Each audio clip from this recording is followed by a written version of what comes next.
दोस्तों क्या आप जानते हैं कि ये ट्रांसपेरेंट चमकता हुआ ग्लास कैसे बनता है, या फिर ये कि जब हमारे सभी कैमरास के लेंस गोल होते हैं तो फोटोज रेक्टेंगल या फिर स्क्वायर में क्यों आती है। अच्छा ये तो जानते होंगे कि हवाई जहाज आसमान में उड़ते हुए अपने पीछे ये सफेद लाइंस क्यों छोड़ता जाता है। नहीं भी जानते तो कोई बात नहीं, आज हो गया हूँ मैं आपको करने एक बार फिर से फैक्टिफाई। तो छोड़ दें सब फालतू के काम और ठूस ले अपने नाजुक कानों में उन हैवी बेस वाले हेडफोन्स को। बिना एक भी पल की और देरी किए शुरू करते हैं आज का ये इनक्रेडिबल सफर।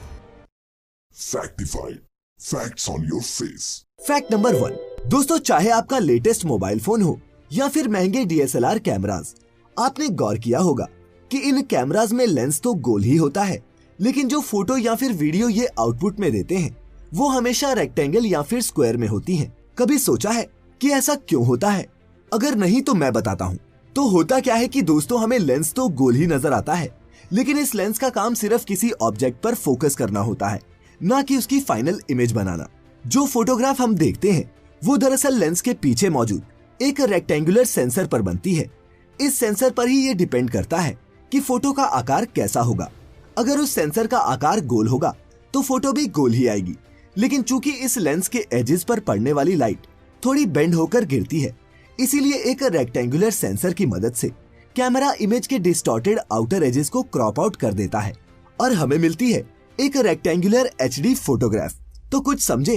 फैक्ट नंबर 2, दोस्तों ग्लास एक कमाल का मटेरियल है, सॉलिड लेकिन ट्रांसपेरेंट। ये दोस्तों इंसान का बनाया एक सबसे पुराना वर्सेटाइल मटेरियल है। लेकिन क्या आप जानते हैं कि ग्लास को पिघली हुई रेत से बनाया जाता है? जी हाँ दोस्तों, कांच को रेत यानी कि सैंड से ही बनाया जाता है, लेकिन रेत को पिघलाकर कांच बनाना कोई आसान काम नहीं। और ये इसलिए क्योंकि रेत बहुत ही हाई टेम्परेचर पर मेल्ट होती है, 1700 degree Celsius to be exact. और फिर जब ये पिघली हुई रेत ठंडी पड़ती है तो अपना रंग रूप पूरी तरह से बदल लेती है। ये एक ट्रांसपेरेंट जमे हुए लिक्विड जैसी हो जाती है जो पूरी तरह से सॉलिड नहीं होता, और साइंटिस्ट इसे अमॉर्फस सॉलिड का नाम देते हैं। दोस्तों कांच सस्ता होने के साथ साथ मोल्ड करने में भी बहुत इजी होता है, और इसकी सबसे अच्छी खासियत तो ये है कि इसे कई बार रिसाइकल भी किया जा सकता है। फैक्ट नंबर 3, दोस्तों अगर आपने आसमान में कभी उड़ते हुए जेट प्लेन को देखा होगा तो आप जानते होंगे कि ये अपने पीछे एक वाइट ट्रेल छोड़ता हुआ जाता है। लेकिन क्या आप जानते हैं कि ऐसा क्यों होता है? हाँ, आप में से कुछ बुद्धिजीवी ये जानते भी होंगे, लेकिन अपने बाकी भाइयों को भी बता दूं कि प्लेन्स के पीछे छूटी इन सफेद लाइंस को कंडेंसेशन ट्रेल्स कहते हैं। और अगर आप साइंस के स्टूडेंट हैं तो जानते होंगे कि कंडेंसेशन का मतलब है कि जो वाटर वेपर्स हवा में मौजूद होते हैं उनके मॉलिक्यूल्स का कंडेंस होना, यानी कि एक ही जगह पर जमा होना। अब होता क्या है कि एक जेट इंजन में फ्यूल कंबशन के बाय प्रोडक्ट्स में वाटर मॉलिक्यूल्स भी मौजूद होते हैं, और जब ये जेट इंजन अच्छी खासी हाइट पर ठंडी सर्द हवाओं के बीच इन वाटर वेपर्स को पीछे छोड़ता है तो वो तुरंत ही जम जाती हैं और हवा की गैर मौजूदगी में वहीं टिके रहते हैं। अगर ह्यूमिडिटी कम हो तो ये कंडेंसेशन ट्रेल्स जल्दी ही पिघल जाती हैं, लेकिन अगर मौसम नम हो तो ये प्लेन के उड़ने के कई घंटों बाद तक भी देखी जा सकती हैं। तो कुछ ना कुछ तो नया जरूर सीखा होगा। अगर हाँ तो इस वीडियो को अभी लाइक कर देना, और अगर पहली बार हमारी वीडियो देख रहे हैं तो फैक्टिफाइड हिंदी को सब्सक्राइब करना हरगिज न भूलना, क्योंकि फैक्ट्स के इस ऑसम सफर पर हम हर हफ्ते निकलते हैं। फैक्ट नंबर 4, दोस्तों क्या आप जानते हैं कि कोक के एक रेगुलर कैन को जब हम पानी में डालते हैं तो वो डूब जाता है, लेकिन वहीं डाइट कोक का कैन पानी में नहीं डूबता, जबकि इन दोनों ही कैन्स में कोक की इक्वल क्वांटिटीज ही हैं। क्या आप इसके पीछे की साइंस जानते हैं? तो दोस्तों बता दूं कि ये होता है इन दोनों ही कैन्स में मौजूद कोक में डिफरेंट शुगर लेवल्स की वजह से। यहाँ 350 ml कोक के रेगुलर कैन में 39 ग्राम शुगर होती है।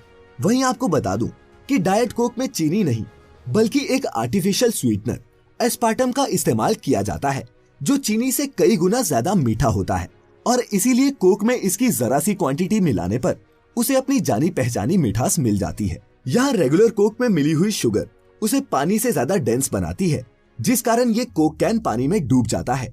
वहीं डाइट कोक में शुगर की ना के बराबर मात्रा होने की वजह से उसकी डेंसिटी पानी से कम ही रहती है, और इसीलिए दोस्तों डाइट कोक का कैन पानी पर तैरता रहता है। तो अब आपके पास अपनी अगली पार्टी में दोस्तों को इम्प्रेस करने के लिए कुछ नया है। अब बढ़ते हैं अगले फैक्ट की तरफ। फैक्ट नंबर 5, दोस्तों सुशांत सिंह राजपूत एक जिंदादिल शख्सियत थे। उनकी मौत के बाद उनकी जिंदगी से जुड़े ऐसे कई तथ्य आम लोगों के सामने आए जो शायद वो पहले नहीं जानते थे। इनमें से एक ये था कि सुशांत ने चांद पर जमीन का एक टुकड़ा भी खरीद रखा था। अब दोस्तों, ये सुनकर हर किसी के मन में ये सवाल तो जरूर उठा होगा कि आखिर चांद पर जमीन कौन सा प्रॉपर्टी डीलर बेचता है। तो दोस्तों, आपकी जानकारी के लिए बता दूं कि सुशांत ने ये जमीन किसी प्रॉपर्टी डीलर से नहीं बल्कि इंटरनेशनल लूनर लैंड्स रजिस्ट्री से खरीदी थी। आपको ये भी बता दूं कि ये एक क्राउड फंडेड ऑर्गेनाइजेशन है जो लूनर सोसाइटी इंटरनेशनल के साथ मिलकर चांद पर सभी के लिए affordable permanent residences, tourist facilities और रिसर्च सेंटर्स डेवलप करना चाहती है। इनकी वेबसाइट lunarregistry.com पर जाकर आप चांद के जिस हिस्से पर भी चाहें एकड़ के हिसाब से प्लॉट खरीद सकते हैं। प्राइस $20 पर एकड़ से शुरू होकर $200 पर एकड़ तक जाता है। और दोस्तों, इस पूरी इंडस्ट्री को नाम दिया गया है एक्स्ट्रा टेरेस्ट्रियल रियल एस्टेट। हालांकि आउटर स्पेस ट्रीटी जो 1967 में फाइनलाइज हुई थी, उसके मुताबिक चांद या फिर किसी भी और एक्स्ट्रा टेरेस्ट्रियल ऑब्जेक्ट पर किसी भी देश या फिर ऑर्गेनाइजेशन का मालिकाना हक नहीं हो सकता। और ये सेलेस्टियल बॉडीज पूरी मानव जाति की जागीर है। इसे तब प्रोविंस ऑफ ऑल मैन का नाम दिया गया था। इसीलिए दोस्तों, इन खरीदे हुए टुकड़ों की कोई लीगल स्टैंडिंग तो नहीं है और ज्यादा चांसेस तो इसके हैं कि इन्हें खरीदने वाले शायद ही अपनी उम्र में सैटेलाइट इमेज पर दिखने वाले चांद के उस हिस्से को असलियत में देख पाएं। खैर, शौक बड़ी चीज है, इसकी कोई कीमत नहीं। Fact number 6। दोस्तों, ये मजेदार ऐड तो आप सभी को याद ही होगी।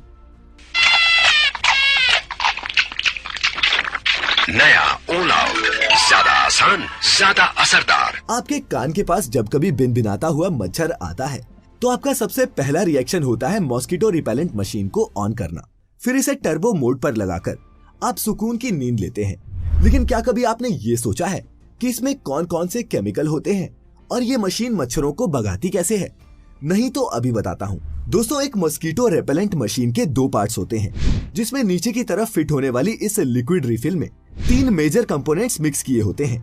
सबसे पहला होता है इंसेक्टिसाइड, जो मच्छरों के नर्वस सिस्टम पर अटैक करता है। दूसरा कंपोनेंट होता है डिओड्राइज्ड केरोसिन, जो इंसेक्टिसाइड को गर्म करने पर इजीली एवेपोरेट करने में मदद करता है। और तीसरा, इसमें खुशबू के लिए परफ्यूम भी ऐड की जाती है। अब इस मिक्सचर में एक पोरस विक डाला होता है, जिसका दूसरा सिरा ऊपर एक गर्म मेटल कॉइल के साथ जुड़ा होता है। तो दोस्तों, होता क्या है कि कैपिलरी एक्शन से ये विक इस मिक्सचर को इस गर्म कॉइल तक पहुंचाता है, जिससे लिक्विड इंसेक्टिसाइड धीरे धीरे वेपराइज होने लगता है और मच्छरों के दिमाग में घुसकर उन्हें पागल कर देता है। वो मरते हैं या नहीं ये तो मैं नहीं जानता, लेकिन वो कभी खत्म नहीं होते, ये सच है। खैर, अगर आपको आज का ये वीडियो अभी तक पसंद आया हो तो इसे एक लाइक दिए बिना मत जाना। Fact number 7। दोस्तों, दुनिया भर के हेड ऑफ स्टेट्स की सिक्योरिटी हमेशा ही एक मेजर कंसर्न रहती है, क्योंकि इतिहास में अमेरिका से लेकर भारत तक हमारे राजनेताओं पर जानलेवा हमले होते रहे हैं। ऐसे ही हमलों में हमने इंदिरा गांधी, राजीव गांधी जैसे प्रधानमंत्रियों को खोया है। लेकिन दोस्तों, ये हमले हमारे अपने देश में हुए थे। आज मैं आपको राजीव गांधी के बतौर प्रधानमंत्री श्रीलंका के 1987 के दौरे की एक क्लिप दिखाने जा रहा हूँ, जिसमें विजय मुनि विजेथा नाम के एक श्रीलंकन सेलर ने अपनी राइफल के बट से इंडियन प्राइम मिनिस्टर को मारने की कोशिश की थी और ये सब कैमरे पर रिकॉर्ड हो रहा था। पहले आप ये क्लिप देखिए।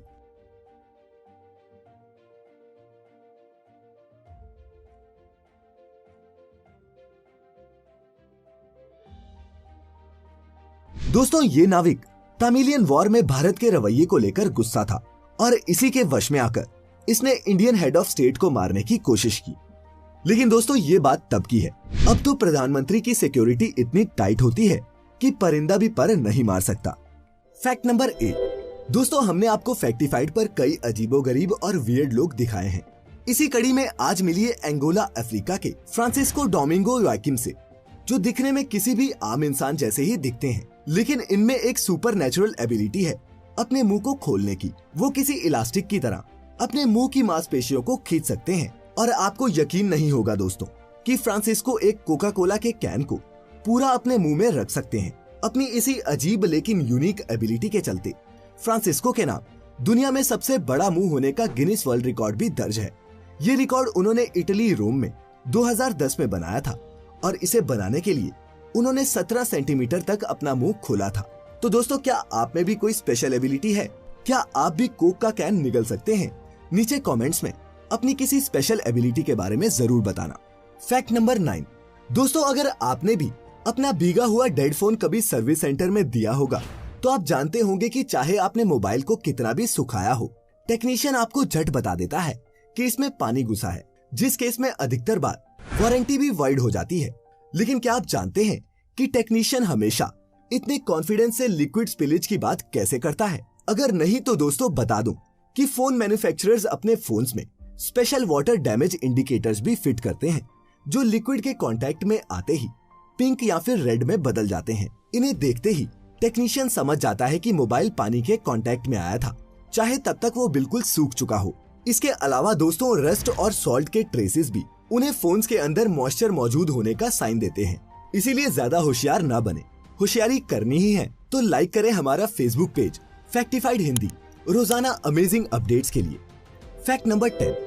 दोस्तों, इस फैक्ट में कहानी रवि होंगल नाम के एक फोटोग्राफर की, जिसके पैशन की कोई हद नहीं।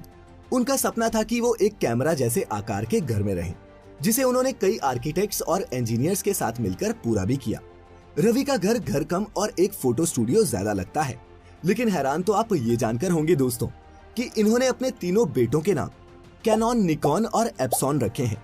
अपने इस घर के तीनों फ्लोर्स में से एक फ्लोर इन्होंने कैनॉन, निकॉन और एप्सॉन को डेडिकेट भी किया है, माने कि बंटवारे की कोई लड़ाई ही नहीं। और दोस्तों, अब वक्त हो चला है योर ओन फैक्ट का, जो आज हमें लिखा है शेरपाल सिंह जी ने, जो बताते हैं कि हमने अक्सर टीवी पर देखा है कि पार्लियामेंट या फिर असेंबली में कई मेंबर स्पीच के समय हेडफोन्स लगाए रहते हैं। जानते हैं क्यों?